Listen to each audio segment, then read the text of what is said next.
penthor umkra constituency uba HEK habai kren halor ke medical college hakajela ulaong kani ka college kalong kumba ong usembut menteri rangba kajela ubala ong baki pengop yo upaj ba sansnem bat ki paj baru kingop manla ka sansnem habai kren bit kelat patai kubor uba HEK uba dai menteri barim katnat ka koj ka khia ulaong katkum ke jingong menteri katnat ka koj ka khia kajela hapo ying dorbar thawang bala pyndam ya ka MOU ka bala soy hapadeng ka Sorkar bat ka KPC na kaliang ka jongu sngautu balei pyndam no ya ka hadin shiposnam ulaong ngimtip syu kumno kani kan kta yangi namar ka company kala banlej ban ujor sha ka ying bishar.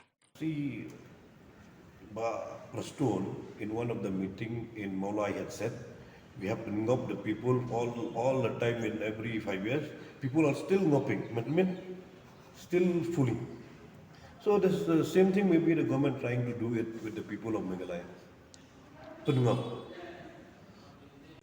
Because they haven't waited for the last 10 years. Suddenly you scrap the deal with them. So definitely they will just not surrender like that. Na?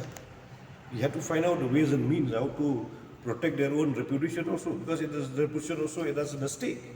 You know why it is a stake? Once you had cancelled the MOU with them, mean they had done something wrong.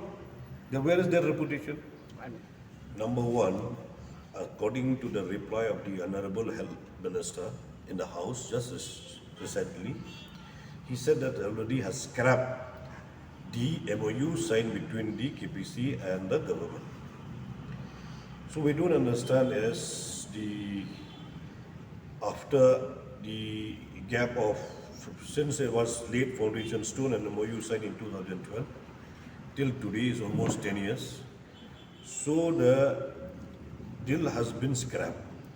If it is scrapped, I don't know what will happen to the status of the medical college.